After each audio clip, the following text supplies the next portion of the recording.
Welcome to the End of Life Conversations podcast. I'm Reverend Wakil David Matthews. And I'm the Reverend Mother Ana Luisa Armendariz. In this podcast, we share people's experiences with death and dying, whether it's grief and loss, or joy and celebration, all things related to the end of life. We so enjoy all our insightful and passionate guests who generously tell their stories with compassion and wisdom. So let's get started.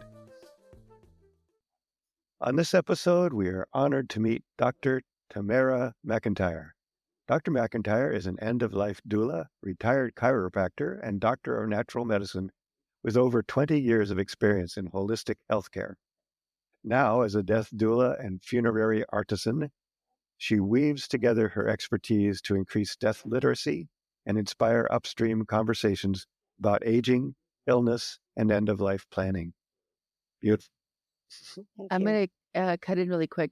She has it here as death educator. Mm-hmm. Are you an educator, doula? Do you present as an educator? I'm certified end-of-life doula, and I will typically refer to myself as a death educator. I have a lot of years of being an educator, and so it's really part of what I do is the teaching. Okay. As the creator of hand-woven willow coffins, Tamara blends artistry and sustainability to reimagine after-death practices. Her mission is to empower individuals to approach mortality with clarity, confidence, and compassion, transforming how we live by rethinking how we prepare for death. Welcome. Thank you for having me. Yeah, this is you're in the right family here. We really appreciate the work that you're doing. So we like to start by asking when you first became aware of death. Oh, that's a great question. I would say to you, I once heard Salman Rushdie refer to, this was pre-knife, and he referred to his relationship with death and our choice as humans to either live with it as a shadow or as a companion. Mm-hmm. And I relate to it as a companion. I would say to you, I first became aware of cancer when I was really young. I remember watching the nightly news and chronicling Terry Fox's run with my dad, and my dad explaining to me what cancer was all about. And then around the same time, within a year or so, I was kneeling alongside the coffin of my great-grandmother with my grandfather. And he brought me through his relationship with his mom. And it was the first body I had ever touched that was dead. And he guided that process. And so I would jump forward a few more years after that. My best friend was diagnosed with leukemia when I was 16. And a year and a half after that, my dad was diagnosed with a malignant brain tumor. And so I sort of feel like illness and end of life and dying and death has always been part of my experience as a human. So it's an interesting question, and people will ask, why am I doing this work? And at this point, I think, why wouldn't I be? Exactly. Well, it's in your formation. Very much so. Yeah. I mean, it's formed the gratitude that I have for life. It's formatted the manner with which I navigate and have navigated my life, my relationships, emphasizing and prioritizing love. Yeah. All of those things really just have been part of who I became as an adult by nature of my experiences as a child and a young adult. Totally makes sense. It does. And you've answered the second question we usually have is how death impacts the story. And you just very succinctly said, like, this has been part of my entire life. So how has death brought you to this moment? And how has that moved you? It's interesting. People will ask about having chosen to become an end-of-life doula or having chosen to weave coffins, or even, somebody last week, I was sitting with a woman in her late 70s, and she corrected herself, but what she said, what came off of her tongue first was, I think you're too young to be obsessing about death. And then she corrected the word obsessing. And I think that that's actually it. It's we are so incredibly deaf illiterate. We don't actually know how the human body shuts itself down unless we actually have that intimate experience. I know very personally from myself, my family, and certainly from my dad. He was 48 years old when he died. He was diagnosed at 46. And I remember his genuine curiosity that he shared. And there was a story that just, what happens with our memories, and stories just sort of pop into our heads. And in my conversation with this woman last week, I shared the following story, so I'm going to share it with you. My dad was in palliative care. That's ultimately where he died. And what the practices were at the time was that when somebody on the ward, the palliative care ward, died, the nurses would come into the room and they would close the blinds and close the door.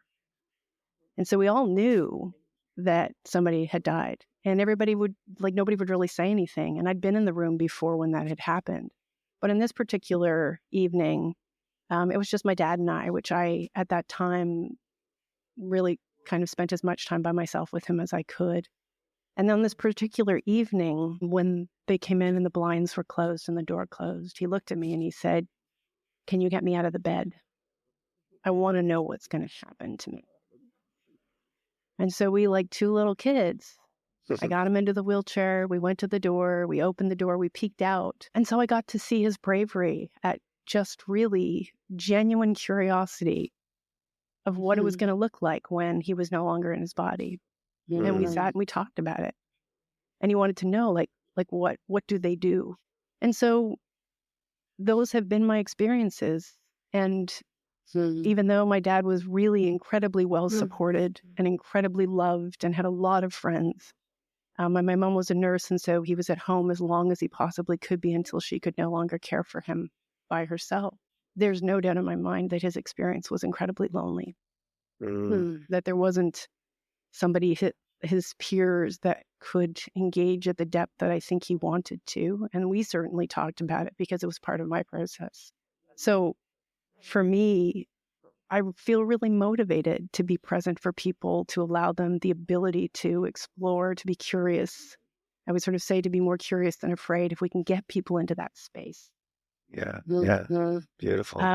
Then we have an open window and an open door and a welcome for those that are either needing to reconcile or have grieved because the experience that they saw in somebody they loved was an experience they don't want to have.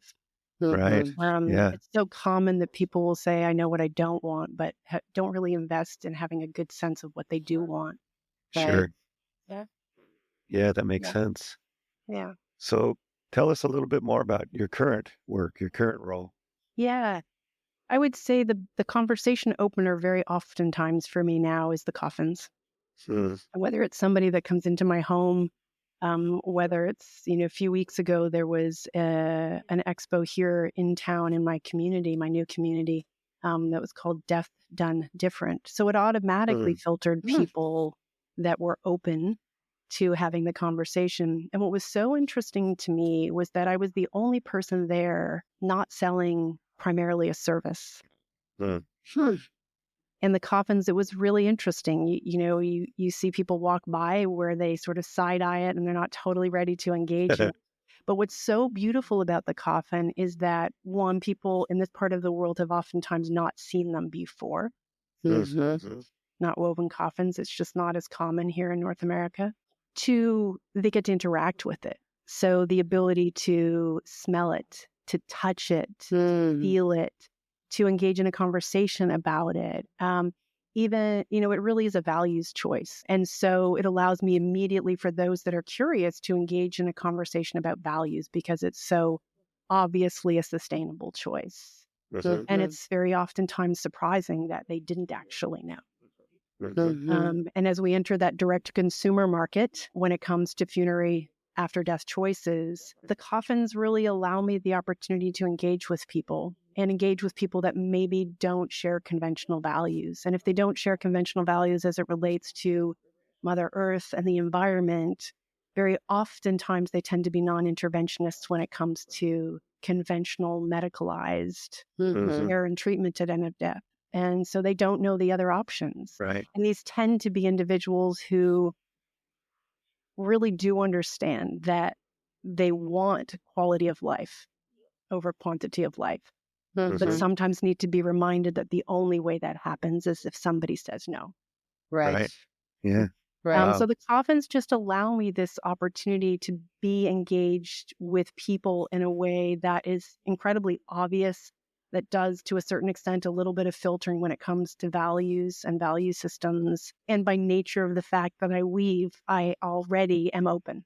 Mhm. So I Right. already become a safer place to Uh-huh. engage in conversation, to disclose a diagnosis, to share a story of a loved one that's passed, Mm. to bear witness to their pain and their fear.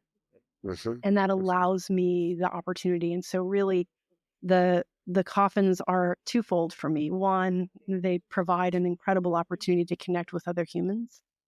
And Mhm. two, they allow me to use my hands in producing something that I find incredibly meaningful. Mhm. And so I feel like it's also my homage to Mother Earth and my ability to be able to provide somebody with something that just feels so incredibly congruent with the values that I live my life by. Thank you. It's so Wow. beautiful. Can I just ask real quickly, because you're coming from Canada, is the whole country of Canada allow for green burial? Yeah, so it really depends on where exactly you live. There is a hybrid cemetery that's very close on the island. When you look at island land, you look at expense. And so a plot of land on a hybrid cemetery on an island, it costs the same. But what people don't understand is that what it does for the earth is very different. Right. Most of the Right. small islands around all have a green burial ground by nature of wanting to preserve the land and eliminate Nice. space. Yeah. And then the mainland, many of the provinces are either have a green burial, definitely have a hybrid in some way, and bodies also can be transported if that's your value system. Mhm. And again, as with the United States, the ability to be buried on your own land is always possible with the right help and support. Mhm. There's Mhm. individuals that can sign the paper and facilitate that for you. Right. Nice. Beautiful. Thank Wow. you. You're welcome. Yeah. So, just a weaver question. How long do you spend weaving a coffin? Great question. So I would say you're anywhere between 30 and 40 hours of pure weaving time. And that doesn't include the preparation. So Collecting, is it willow, right? So getting the willow, sourcing the willow, which is actually, a significant issue because so much of the willow is grown for basketry, not for the large baskets that I weave. So it really is connecting with the growers, having them harvest it long. And so there's definitely those kind of connections that you make. And then there's of course, the willow has to be soaked. And then it has to be cured before you can actually use it. And so I don't count that sort of nurturing the willow and getting it into that kind of cured timing in my indoors. So my question is, there is the preparation, the framing, and then there is the actual weaving time, and you're in around 30 to 40. Wow. Yeah. Yeah, that's a lot. That's a lot and beautiful lot. work. Yeah. Do you Yeah. know, could you say how many you have done at this point? Yeah, so I have made 4. I've made 4 full coffins, working on my 5th right now. And then I also weave shroud carriers and shroud trays. And so that's also a different conversation opener. Many people are not familiar with them. The practices of being buried with a shroud have, certain religions, that is the choice, but more and more people are choosing it. Yes. And so the carriers one of the models that I have made is a Polish version. And families used to keep the shroud carrier, the shroud stretcher, and every member of the family would be carried to their grave using the exact same. So mosques, synagogues will very oftentimes have a shared communal carrier. So it's still 100% decomposable. But it is my challenge for there to be some level of connectedness within families of Yeah. establishing traditions and Beautiful. understanding that there are other, that's another choice, is Yeah. Yeah. to shroud and to allow still the same experience of, pallbearers and actually being able to carry the body to the final resting place. And so I also Mhm. weave those, and I've woven a number of those. That's great. Yeah, I definitely have to Fantastic. add that to my class about end of life planning because if we talk about the choices of disposition of the body, but the idea of creating a ritual, a family ritual of having the carriers move from to stay in the family. That's such a beautiful idea. Our Yeah. last It guest is. was talking a lot about, ancestor ritual and how Yeah. important that was. So it's beautiful. Thank you for sharing that. You're That was really welcome. lovely. It is, and you again answered your question, because my question was, what are the biggest challenges to your work? And there's some of these very pragmatic challenges, but what other challenges do you find in end of life educating? I think people don't really know what they don't know unless they've had a personal experience. And then when they've been very close to end of life or illness or death or dying, it tends to be a singular experience, like one very personalized story. But a lot of people don't understand the larger picture that the majority of individuals experience. And so, the challenge to engage people in conversations about their own mortality, the challenge of people understanding that this is not just older people that need to do this work. Right. Right. People understanding that the idea that the older you get, the more prepared you are when you find yourself at end of life is really not true. And if you have not, really in any way related to your own mortality, there is certain work to do at the end. And so, we willingly accept the labor of birth, but we don't talk about the labor to get out of this mess. Yeah. We Yes. willingly acknowledge that there is pain associated with the entry. There will be pain associated with the end. And so the challenge to engage people in conversations about their relationship with pain, their family's relationship with pain, really does play a big role in the decisions that you might want to put in place later on. There's a big difference between whether or not your fear of dying is associated with the dying process itself versus being dead. And those are fundamentally two very different scenarios. Sure. And so getting people to even just contemplate those kind of things and for them to realize like there is a very common human experience, just like there are, trimesters of a pregnancy. There are psychological constructs, not just physiological constructs associated with how the body shuts itself down and the emotions that are very normally experienced as we are sitting in end of life. And so those are challenges because we have, as I'm sure most of your guests will say, when you have a death illiterate culture, then where's the entry point to open the door to have that conversation? So that's the biggest challenge is finding people willing to engage in the conversation. I love the idea of carrying around a willow coffin. Yeah, right. That's the way to that's the way to start those conversations. Yeah. It's just so interesting that you called it death illiterate, and it's such a great term because people are very uncomfortable, which is why we're doing the podcast to normalize this amongst all of us to talk about it. But it's a shame that we're so illiterate. Yeah. I mean, the conversation is that death, for the most part, for most people, is a very medicalized process. So we've moved so far. I say sort of we've moved so far away from what it used to look like that it's starting to look new again. Like my coffin looks new.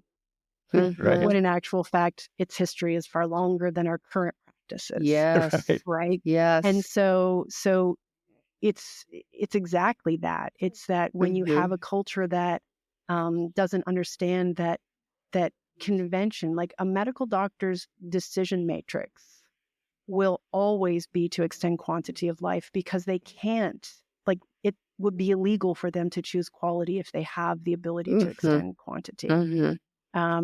And, when you look at burnout in our medical community, there's many articles now that says the type of burnout that most physicians are feeling is moral burnout, because their burden to make these decisions is on their plate when people defer the decision making for such significant moments in their health decision, and default it to a physician. And so, I truly believe physicians don't want it this way either, which is why we see so many palliative medical doctors having this conversation, podcasts and books, and trying to engage people, and even just the practical matters of, if you could just put these things in place, then I won't have to make the decision for you. Yeah. It's almost like caring for our providers, for our caregivers, right? At the other, like the medical caregivers need us to be supporting them as well by having these conversations and making choices so that they're not burdened, like you just very much mentioned. so, very, very much so. And I think that, that's also obviously not often talked about. That it's not just about the cost of a medicalized death. It's about the experience of a medicalized death. It's about the other humans that we burden when we don't put our plans in place. When we don't understand that, really there's two types of decisions we need to make. Decisions when we can, and when we can't make our own decisions. And also just the choice of, like, even if we end up with knowing or understanding, and people will do this, is knowing, okay, I this is the person I want to make my health decisions. I know I want my wife to make my health decisions, but I also know that I want her to be incredibly well supported, and I don't want her to carry that solo burden. So, it's the team of our friends that know my values, my need to communicate with them what I want, because they will be alongside my wife. That's if, right. Someday, if that's what comes to be. And so to unburden her as being the sole person, people don't understand that actually is an incredibly difficult role for your partner and loved one to make. Yes, absolutely. Yeah. Even if they know that's what you wanted. Right. It's like you're the moving target for people who are upset about the death. Right. So it really behooves there to be a community. And going back to what you mentioned, how your funeral is now looking like funeral from way long ago, right? Like we're like, our ship is moving back to face with the ancestors, how they processed our dying. That's my hope. I was thinking about that because, we had a guest who talked about this idea of washing bodies after the death, right? As though it were such a new, like, wow, look at this, right? And you saying that, it's like, no, we're being asked to turn back, do it the old ways for so many reasons. And again, the collective piece, our communities used to join together to be there for deaths, right? Like neighbors, family, extra people, everybody showed up to support. And I pray that that's actually what's coming down the pike for us, because it is such a lonely task to take care of well, we don't think about the history of, what a parlor and that room in the house was conventionally used for. We don't think about the fact that the Victorians, the first picture or only picture that they ever had was of their loved one at death. At death, right. We don't think about the fact that, that bodies were placed in the front window, and that the entire community would know that a family was grieving or that somebody had died. We're really, really far removed from some of those practices that allowed even young children to be connected with the circle of life. Yes, exactly. Yeah. Right. I think it's really one of the really important things you were talking about that is kind of something that kind of rang a bell in me. It was the idea that we're supporting, when we talk about, when we're helping people with advanced care directives and things, we talk about this is a gift you can give to your family. But it's also a gift you can give to the medical providers. And I'd never really thought of it that way. Because again, you're enabling not only your family, but your community and the medical providers to know this is what I really want. Yeah. And they don't have to guess, or they don't have to make decisions based on not knowing. Guesswork. I could certainly understand that must be really difficult, a really difficult place. And they must It must many Mhm. times be just doing that out of default because people don't tend to think about that. So thank Right. you for that. Mhm. That's a You're really welcome. beautiful Mhm. point. Yeah, I was speaking with a medical Hmm. doctor who was a poet, and I was interviewing her, and I made the comment that the moment a diagnosis is given, the individual starts to grieve. Yes. Mhm. She said to me, I never thought about it that way. And I thought, Mhm. how many diagnoses have you given Mhm. without Mhm. being really acutely aware Mhm. that everything that changes as soon as a life-limiting diagnosis is given, Like that. the That's moment right. that Yeah. happens, Yeah. Oh. And so, yeah, I think, it's not just in the UK. There's, their newest coursework is to train physicians in what is now referred to as compassionomics. Wow. Compassionomics? Compassionomics. It's actually, it's a book. It's the person that coined it, as if it was surprising that people have better outcomes when you have a compassionate physician.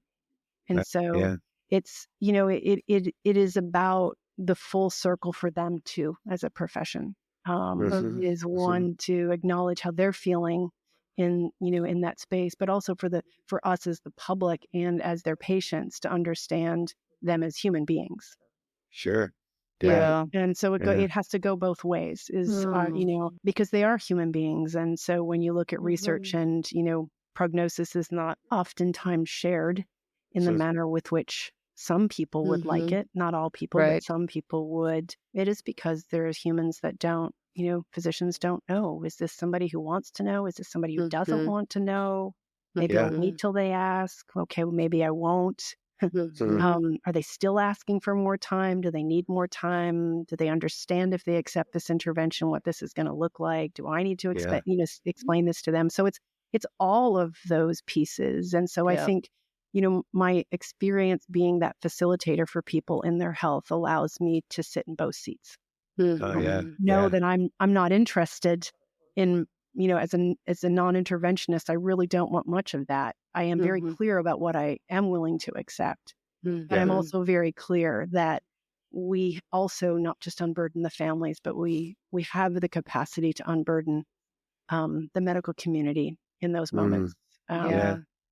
I was Well, just thinking about that, like how much disassociation occurs in those moments for both the purveyor of health uh-huh. and the receiver of hopeful health, right? Yeah, Like mhm, it, mhm. there's like so much slicing off because it's a very tenuous conversation. very It's much Yeah. hard. so. Yeah. Very much Yeah. so. And then you Yeah. have the dynamic within loved ones. Yeah. Partners won't necessarily agree, Right. um, Yeah. which is why it's so important to ask for what you want Yes. Mhm. and not make the presumption that what you want is what they would want. Right. Um, Yeah. Or that they will know just or that they because will you should know. know. Yeah. Yeah, Yeah. yeah, Mhm. absolutely. Or that they would. Yeah. Um, so it's all of those things. I mean, it's, while we sit here and we talk about advanced care plan and not advanced, and, I sort of flip the words when I'm talking to the public and I say it's to plan your care in advance. Mhm. Mhm. Mhm. Right. Yeah. Yeah. And that changes their relationship with what Mhm. exactly we're doing. Yeah. Yeah. Yeah. Yeah. I like that. It's really Oh, good. well, Yeah. Well, Well, so so good. good. Thank you. We learn something every single episode. I I'm learned something. Yeah. sure. Yeah. Yeah. Yeah. Yeah, for Good. sure. Wow. Yeah. So great. So what kind of things do you fall back on to support you to, Mm. help you when you start to feel overwhelmed by all of this? What do you have practices or Yeah. connections or just what do you can support yourself with? Yeah. So I know how to resource and when my resources are low. I think number one, it's about understanding how do you resource yourself. And that really I would say comes from my chiropractic background. We talk Mhm. about energy resourcing. We talk about, what that looks like. And so I'm an internal resourcer. So when I start to feel like my cup is um, you know, overflowing, then it's my job to Mhm. go and do the things that I need to do to fill my cup. My goal is always to have myself resourced so that people can come and take what they need and it not take from me. Yeah. It's Yeah. always my Yeah. goal. And so that Mhm. means time outside, time on my bike, Mhm. co regulating with my cat, co-regulating with my wife. It means really sort of checking in with myself. I'm a longtime journaler. I start my day with ritual. I have a meditation practice. And so I know what I need to do to be able to keep myself resourced so that people can come and take what they need. And for me to function in facilitation. And so I had a beautiful quote from somebody I spoke with last week. And it was interesting because when I reread what she said, whether it was my role as a health provider or whether it was my role as an educator working with students who are in healthcare, or whether it's the work that I'm doing now and engaging people and talking about aging and end of life, I take a lot of pride in creating the space for people to feel safe to explore. And so to get what they need, to get what they want, to say what they think, to acknowledge how they're feeling, and know that it doesn't take from me, and that I can play with what they say and encourage more of it. This particular woman immediately sort of said, I want one of your coffins and I'm going to have rose bushes. And I said, how many and what color? And she immediately paused. And then she tilted her head and said, no one has responded with those questions when I've said it. Beautiful. And it what was a just gift. so it's that it's to be able to be engaged and allow people that level of exploration, knowing that whatever emotion they have, knowing whatever curiosities or fears, that they are safe to explore it with me.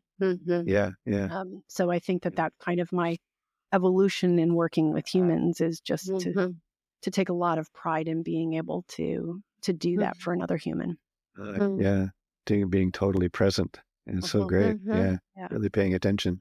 I feel like a lot of folks who work in this field, we are curious and we hope for curiosity, right? Like we like to open that space to say, like, what are you curious about? Because let's like play together around end of life and coffins and shrouds and what songs are being played. It's party planning. It's and it's also all that we are as humans. It's all of our senses. Yes. It's the ability for us to change the really sort of the what is a good death and what is it going to take to create that, because it's not going to happen on its own. That's right. And you may not get 100% of what you want, but you won't get what you want if you don't put anything. That's right. You got to say something, right? So write it down. It's exactly. You got to tell somebody. It's exactly that. Is if you can just sort of play and see. I mean, we know people are happier and have a greater gratitude for their life if they're willing to engage in these conversations. Absolutely. That's just the truth. Present Absolutely. moment consciousness, present moment gratitude, willingness to celebrate anything worth celebrating. I think that's what this work brings. Yes. Yeah, lovely. Thank you. Yes. So what frightens you about the end of life? Unwanted medicalized intervention. Yeah. Yeah. That's it. I'm right there with you. Yes. That's I'm in a bike accident and I get put in an ambulance and they make a decision. I'm like, I can't, I'm on my bike out, I can't have the little scroll that says just in case. I mean, I have my bracelet with the phone number and I'm hoping that's enough. Yeah. I think about that all the time. And that's true. Yeah, somebody said they wanted to put a tattoo, do not resuscitate. Yeah. It's the only way to be sure that they aren't going to bring you back no matter what you want. Yeah. So that's a really legitimate fear that I think we've heard before and we both feel. Yeah. So go ahead and ask the question. I was just say, like, I am so I'm so non-interventionist that even my closest friends will sometimes question. So I'm aware that there's there's the level of like what people are willing to accept. And I think going back to where this conversation started, when I was 36 years old, I remember thinking very clearly, if I only had 10 more years to live before I was diagnosed with cancer like my dad, would I change anything? Mm. And the Wow. answer is no. Yeah. And I've done that check-in many, many times. Mhm. Yeah. And now my brother is exactly the same age that my dad was when he died. And we've engaged in that conversation. It just feels different. Yeah. Now I go, okay, I'm 5 years older than my dad ever got to be. So yeah, there's just that mindfulness as I'm navigating life. Yeah. Mhm. Yeah. And being willing and open to hearing from people or engaging with people to find out what they need, what they want, what works Mhm. for them. Yeah, that's so Very much important. so. Yeah. Yeah. And I mean, some people do want others to make the decision, but Yeah. is it as important that your plans include what you care about the most and what Yes. you don't? Yeah. Like that's Mhm. also something people don't realize is plans isn't everything you want. That's not what, Mhm. planning your care in advance is about. It's also releasing the idea that to your family that you care, like to just say, it doesn't matter to me what, Mhm. if you want a funeral, have one, but it Yeah. doesn't matter to me, Yeah. Right. The story that I share very often, my dearest, closest friend died in 2019, and she had 3 children, all adults. And she did death differently. Her family, her son rented a house down the road from her daughter. She did hospice in this home. We all came and went as, friends. There was a bedroom when we would stay there. And she was very much a non-interventionist her entire life. And she gave this gift to her children, which was, how I feel about pain medication. I don't want it. However, if it's really uncomfortable for you to watch me in pain, Mhm. then do what you need to do. If it Wow. means a little bit more time, like I'm going anyway. Wow. Yeah. And so I Wow. use an That's example because people don't think about the fact that they're Mhm. not just making decisions for what they want, but Mhm. sometimes the gift, which ended up being an enormous gift for these 3 children, Mhm. was just a little bit more time, which Uh-huh. meant a little bit more intervention. Mhm. Yeah. And definitely to have them less distressed by watching her pain. And so it's Yeah. why I say, like, it's not just your relationship with pain, it's your loved one's relationship with pain that Yeah. will that will basically play out in that moment. And so it was an enormous gift that she gave. And a number of the individuals that I've worked with, when I use that example, have said, oh. So I could also say, I mean, I just finished work with somebody, and she, in her plans, wrote to her family that they don't need to sit at her bedside. Mhm. I don't think you need to be there. If it's Mhm. too much, it's too much. Like, you don't need to be there. Yeah. Yeah. Yeah. Oh, Wow. It's Right. such a such beautiful, gifts. like Yes. forgiveness ahead of time.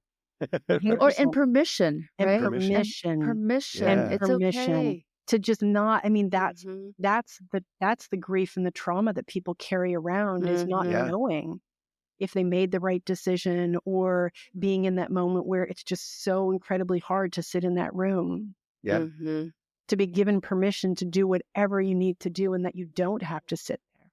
Oh, Wow. I gotta write Yeah. that in mine. Right? Right. Yeah. For 'Right? I sure. mean, 100%.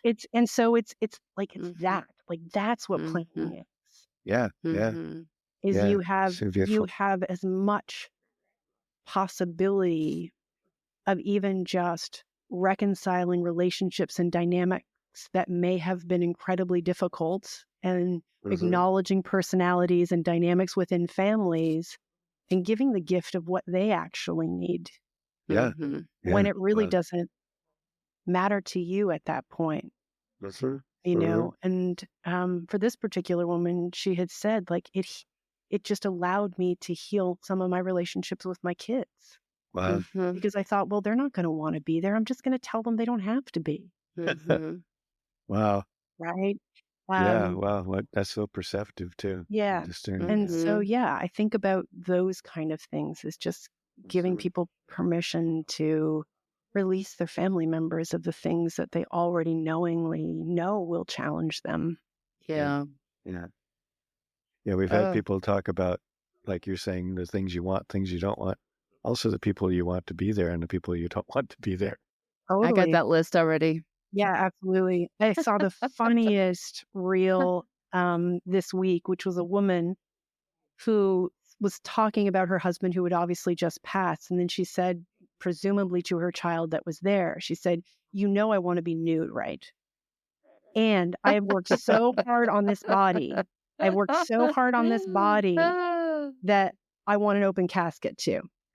For whoever who's brave enough." Right? Oh, And it's that's gonna be that, right? I mean, it's yeah. that. It's like she was just joyous and joking about it, right? But the willingness to actually just have Yeah. fun.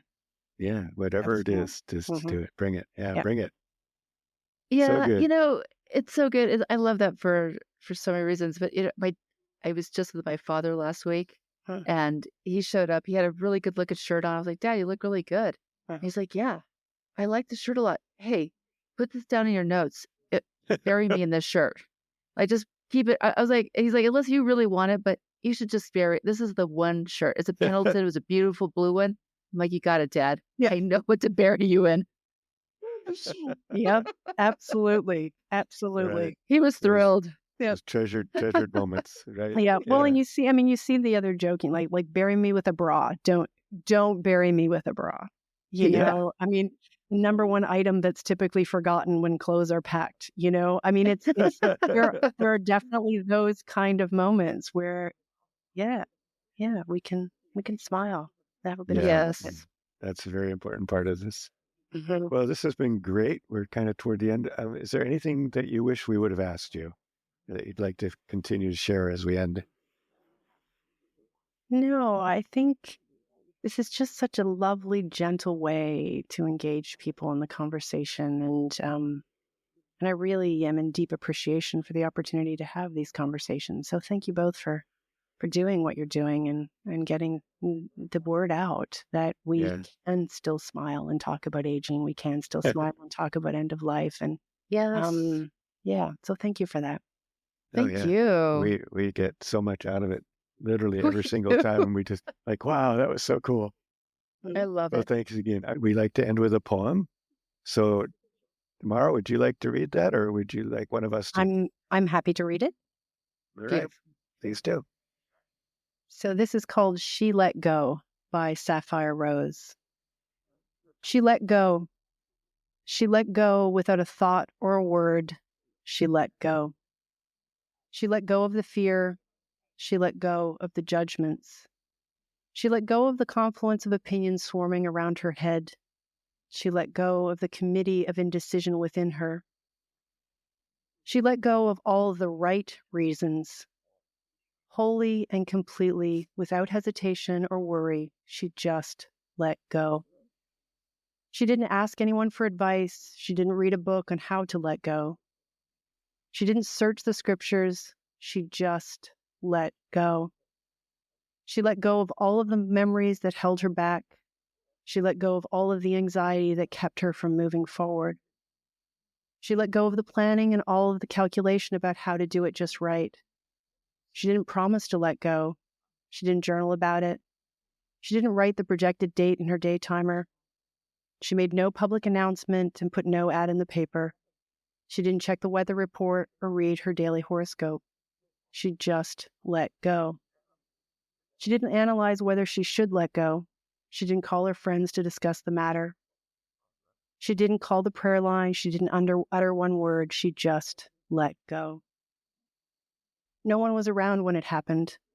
There was no applause or congratulation. No one thanked her or praised her. No one noticed a thing. Like a leaf falling from a tree, she just let go. There was no effort.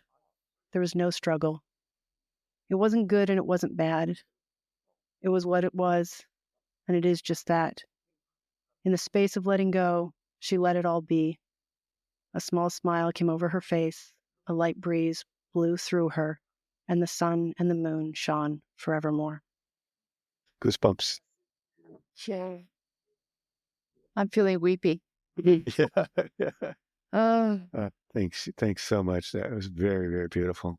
it is really Thank you. beautiful. Thank you Do for you know having this me. poet? I don't. No, it feels like it's a friend. No, it feels like my friend, actually. Yeah. Yeah. Mhm. That I poem think so. feels like my friend. And my friend that I was sharing the story of her 3 children and her relationship with pain, I read that to her in an audio recording. And she said she listened to it many times. Yeah. Yeah. Mm, Yeah. Well, thank you again. It's been a Thank you. great pleasure. We bless you Oh. and thank you for your work. Appreciate you very much. Thanks so much for joining us on the End of Life Conversations. We appreciate you and look forward to sharing our stories. We encourage you to subscribe to have access to premium episodes and extra resources. Links to our guests and their recommendations and a transcript of this episode will be in the podcast notes. Yes, thank you so much. And please tell all your friends. Follow us on social media, and again, consider subscribing for some excellent premium content. We want to acknowledge that the music we are using was composed and produced by Charles Heastand. We also want to acknowledge that we live on unceded lands that have been cared for thousands of years by Indigenous peoples who are still here.